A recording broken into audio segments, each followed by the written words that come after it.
जय श्री कृष्ण। जय श्री कृष्ण। नारद जी के श्रीमद् भागवत सप्ताह यज्ञ से भक्ति को बहुत सुख मिला। भक्ति पुनः सुंदरी परम सुंदरी तरुणी हो गई, ज्ञान और वैराग्य की शक्ति पा गए। इस पर सूत जी कहते हैं, इस सप्ताह श्रवण यज्ञ का इतना प्रभाव हुआ कि जब सभी भक्तों के हृदय में जो भक्ति आसीन हो गई तो भगवान वहां पर पधारे। अपना वैकुंठ धाम छोड़ करके भगवान वहां पर आ गए। अब भगवान की शोभा कैसी है ये मानस में भी सीख लिखा।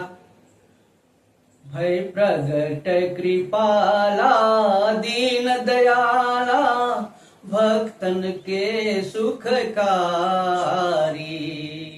भूषण बनमाला नयन विशाला शोभा सिंधु खरारी। वो भगवान अपने दिव्य रूप में आ गए और उनके गले में ये बनमाला शोभित हो रही है और एकदम मुकुट इतना शोभायमान हो रहा है और एकदम पीतांबर पीला वस्त्र पहने हुए और कच्छ प्रदेश में जो है करधनी लटक रही है, जो है ये नीले मेघ के समान उनका श्यामल सुंदर शरीर। ये अचानक सभी भक्तों के चित्त में वहां पर भगवान प्रकट हो गए और यह देख करके नारद जी को बड़ा आश्चर्य हुआ। अरे सचमुच इस सप्ताह की कथा कितनी मनोरम है, कितनी दिव्य है। यहाँ पर तो जितने सारे दुष्ट लोग थे, पशु पक्षी भी सभी हो गए। अब इस पर पुनः नारद जी ने संकाद मुनियों से प्रश्न किया कि प्रभु हमको ये बताइए कि मतलब इस कथा को सुनने से किसको किसको लाभ हो सकता है। तो संकाद मुनियों ने कहा, देखिए कलयुग के जितने भी अधम प्राणी हैं, जितने भी अधर्मी हैं, दुष्ट हैं, हिंसा करने वाले हैं और यहां तक कि मद्यपान करने वाले, गृह स्त्री गमन करने वाले, स्वर्ण की चोरी करने वाले, ये और भी महापातक करने वाले जितने सारे हैं। अब मैं दोषों की कहां तक गिनती करूं। कलयुग के जितने भी दोषधारी व्यक्ति हैं, हिंसा करने वाले, अत्यधिक क्रोध करने वाले, सारे इस श्रीमद् भागवत के सप्ताह श्रवण से जो है मुक्त हो जाते हैं। अब संकाद मुनि नारद जी से बोले, हे नारद जी, इस संदर्भ में मैं आपको बहुत ही पुराना इतिहास सुनाता हूं जिसको सुनने मात्र से ही जो है व्यक्ति का कल्याण हो जाता है। अब क्या है कि बहुत पहले एक तुंगभद्रा नदी के तट पर एक अनुपम नाम का नगर था और उस अनुपम नगर में आत्मदेव नामक एक ब्राह्मण रहा करते थे। ये ब्राह्मण सभी वेदों के जानकार और इतना प्रतिभा था कि सूर्य के समान तेजस्वी थे वह। और उस नगर में सभी प्रकार के धर्मों के लोग अपना अपना धर्म का निर्वहन करते हुए जीवन यापन करते अच्छे से करते थे। तो उनकी धुंधुली नाम की बहुत ही रूपवती पत्नी थी। ये आत्मदेव जी थे तो बहुत संपन्न, घर द्वार भी बहुत अच्छा, लेकिन उनकी पत्नी थोड़ी कुटिल थी। पति इस बात को समझ नहीं पा रहे थे। वो अपना दैनिक काम करने के लिए चले आते। वो पैसा तो उनके पास बहुत था, लेकिन उनकी वृत्ति क्या थी, भिक्षा वृत्ति थी। चले जाते और यहाँ पर ही अपना खुरापात शुरू कर देती। पड़ोसियों से रोज झगड़ना, सबकी आलोचना करना और बात बात में जो है लड़ना। और जब वो आते तब फिर अपना वो व्यवहार कर लेती और इस हद करते करते बहुत आमोद प्रमोद से जो है इन लोगों का जीवन चल रहा था। इस समय करता है, समय चलता गया। लेकिन एक समय ऐसा आया, उनको कोई अभी तक पुत्र नहीं हुए थे। आत्मदेव को बहुत ग्लानि हो गई। इसके लिए अब गौ सेवा करना शुरू किए, ब्राह्मणों को दान दिए, भूमि दान किए, बहुत सारा करते करते ऐसा हुआ कि उनका आधा धन इससे समाप्त हो गया, लेकिन फिर भी उनको जो है पुत्र की प्राप्ति नहीं हुई। अब बहुत ही आत्मदेव बेचारे बहुत व्यग्र हो गए, और व्यग्र होकर के उनके मन में हुआ नहीं हम घर में रहेंगे नहीं, और ये बेचारे जो है वो चल दिए, बिना बताए, पत्नी के बिना बताए चल दिए। चलते चलते दोपहर का समय था, तब प्यास लग गई, और इस पुत्र न होने की चिंता से उनका शरीर भी एकदम से सूख गया था। वहां पर गए, पानी पिए, और तदंतर वो बैठे ही थे, तभी क्या देख रहे हैं कि बहुत ही दिव्य सन्यासी वहां आए। अब वो सन्यासी भी उस तालाब का मधुर जल पिए। तो जब सन्यासी जी जल पी लिए, तब ये वहां उनके पास गए, और बहुत ही जोर जोर से जो है आहें भरने लगे। हे तपस्वी, हे ब्राह्मण, मुझको बड़ा कष्ट है, और आप चाहे तो मेरे कष्ट की निवृत्ति कर सकते हैं। मेरा इतना उम्र हो गया, लेकिन अभी तक मुझको पुत्र का सुख नहीं मिला, और मैं कितना भागा हूं कि मैं जो गाय पालता हूं ना, तो गाय पालता हूं तो वो कभी पिछड़ा नहीं देती, दूध नहीं देती है। पेड़ लगाता हूं तो उसमें फल नहीं मिलते हैं, घर में रखा हुआ फल जल्दी सड़ जाता है। तो ये सब हो सकता है, क्यों हो रहा है? हो सकता है मेरे कर्म खराब रहे होंगे, तभी तो मेरी इतनी अवस्था हो गई और मुझको पुत्र का दर्शन नहीं हुआ। क्या करूं? कुछ उपाय बताइए। अब बिना पुत्र के, बिना स्त्री के कैसा परिवार? तो सन्यासी कहे, देखिए ब्राह्मण, मैं आपका ये लीलाट देख करके बता रहा हूं, ये आपका जो प्रारब्ध है ना, आपको अभी भी आगे कई जन्मों तक, 7 जन्मों तक कम से कम आपको पुत्र का दर्शन नहीं होगा, और ये विधाता का लेख है।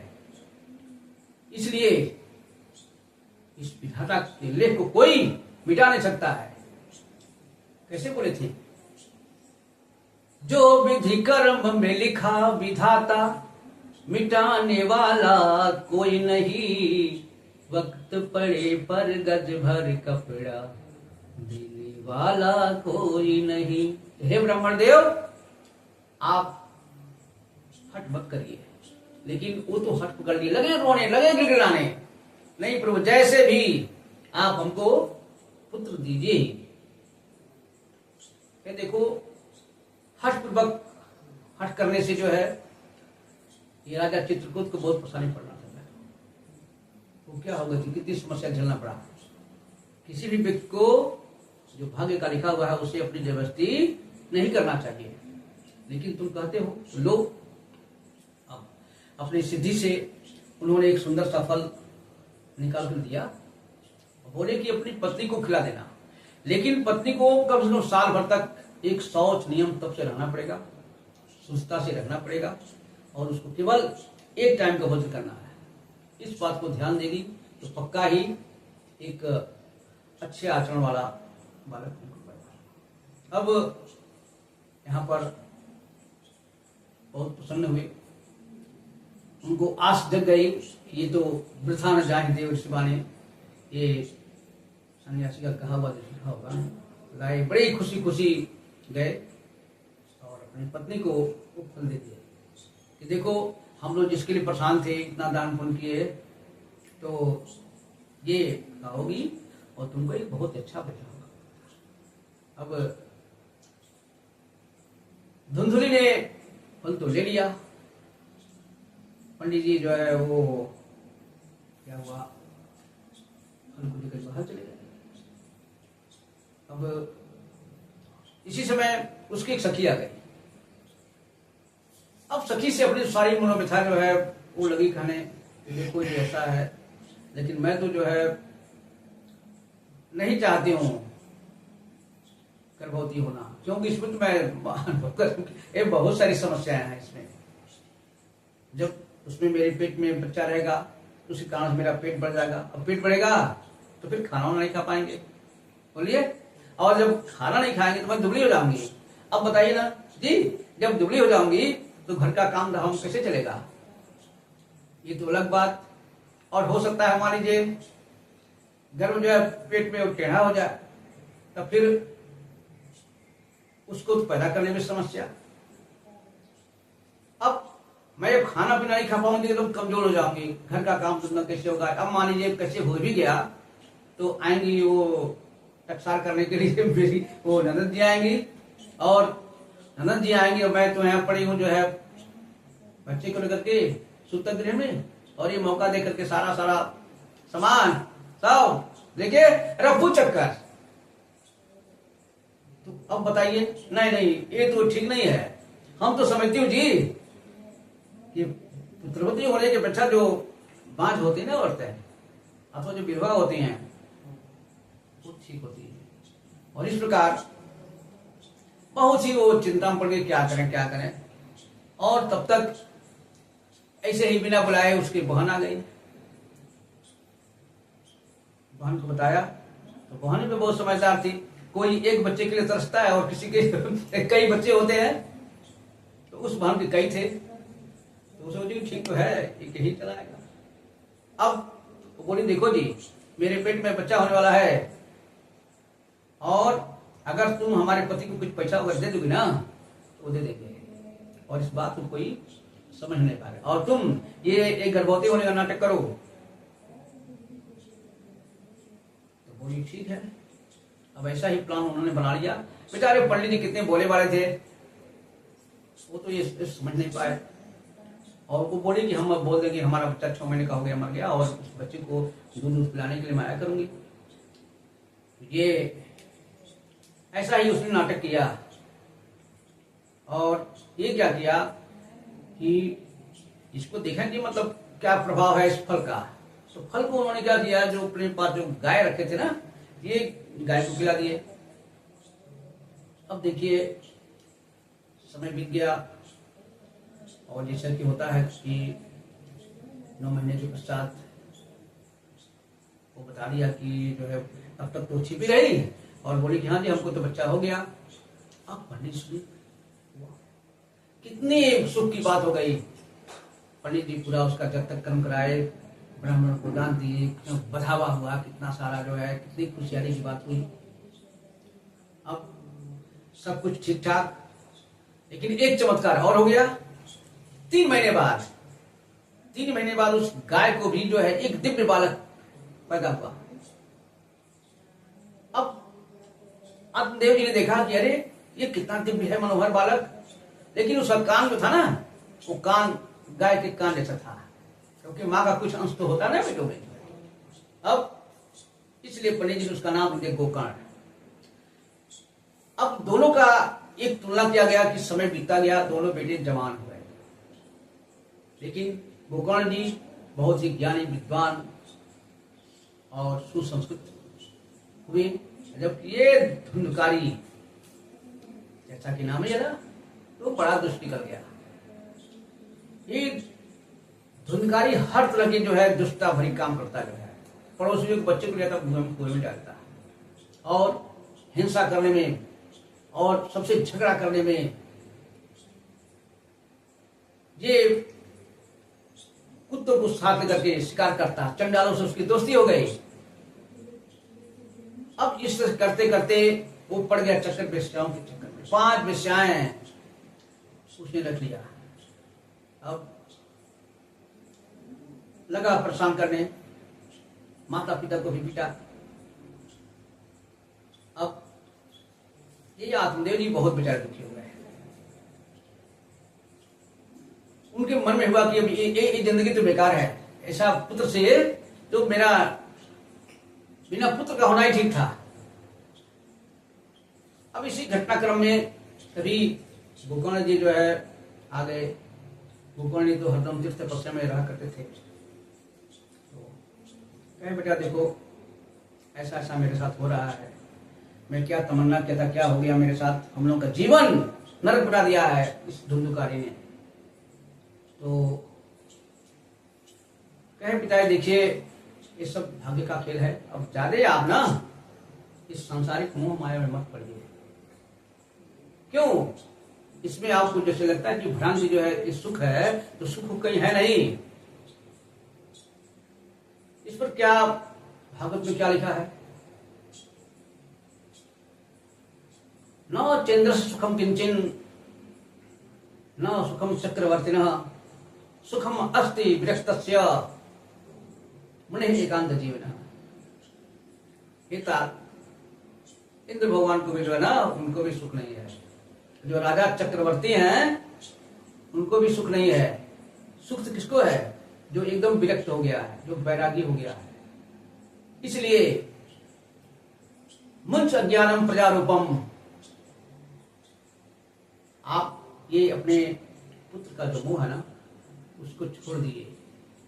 मुंच अज्ञानम प्रजारूपम मोह नरके गति, ये बता दिए। निपतच्छि देहोयम अतः तम वनम प्रजा। इतना बड़ा ज्ञान गोकर्ण जी ने कहा। देखिए ये जो है इंद्र को भी सुख नहीं, चक्रवर्ती को भी सुख नहीं, जब विरक्त को आप जो है इस जो काया है हमारी है ना, वो एक दिन तो बर्बाद हो जाएगी। तो जब बर्बाद हो जाएगी, इसलिए इस सब का मोह छोड़ करके आप सर्व त्यक्त्वा वनम प्रजा, यानी कि सब कुछ छोड़ करके आप जाइए और वहीं पर धुनी रमाइए, भगवान का भजन करिए। तो इस पर आत्मदेव बहुत प्रसन्न हुए, कुछ संतुष्ट हुए, लेकिन कहे कि अच्छा बताओ बेटा, हमको जा करके मतलब क्या क्या करना चाहिए? मैं तो मूढ़ हूँ, जवान हूँ, और तुम ज्ञानी हो, तैयारी हो, ये बताओ हमको क्या करना चाहिए? तो कहे देखो पिताजी, दो बातें बताता हूं मैं। ये शरीर जो है ना, ये शरीर रुधिर, मांस और हड्डी का एक पिंड है। इसको तुम आप मैं मानना बंद कर दो, और ये जो स्त्री है, पुत्र है और भी है, इसको मेरा मानना बंद कर दो। और ऐसा करने से आपको जो है बहुत सारा कल्याण होगा। धर्म सेवस सततम, इसको बता रहे हैं कि धर्म सेवस सततम त्यज काम तृष्णाम अन्यस्य दोष गुण वर्णम। ये कर दीजिए कि हर हमेशा भगवान का भजन करिए और दूसरों के गुण और दोष का विवेचन करना बंद कर दीजिए, और जो भगवान की सेवा है उसको करिए। जो साधु संत आते हैं, जो है सेवस साधु पुरुषाम जही काम तृष्णाम, क्या बताए कि आप साधु पुरुषों की जो है सेवा करिए, और ये संसारिक जो काम भोग की इच्छा है ना उसको करिए, और बस उसी अलमस्त पड़े रहिए भगवान के भजन में, साधु की सेवा में। इससे आपका कल्याण होगा। और इस गोकर्ण के उपदेश से आत्मदेव को बहुत संतुष्टि मिली, और वो अपना जीवन उसी दिनचर्या के अनुसार बिताने लगे। उस समय लगभग 60 साल के थे, लेकिन वो हर हमेशा भगवान का कीर्तन करते करते, और एक काम उन्होंने किया कि श्रीमद् भागवत के 10वें स्कंद का पाठ दैनिक करते थे, और इस प्रकार उन्होंने अपना जीवन बिताया, और एक दिन श्री कृष्ण के परम धाम को चले गए। बोलिए श्री गोकर्ण महाराज की जय। जय श्री कृष्ण। ये गीता धारा चैनल से जुटिए, आगे भी आपको भागवत कथाएं मिलती रहेंगी, आपका जीवन धन्य हो जाएगा। जय श्री कृष्ण। जय श्री कृष्ण।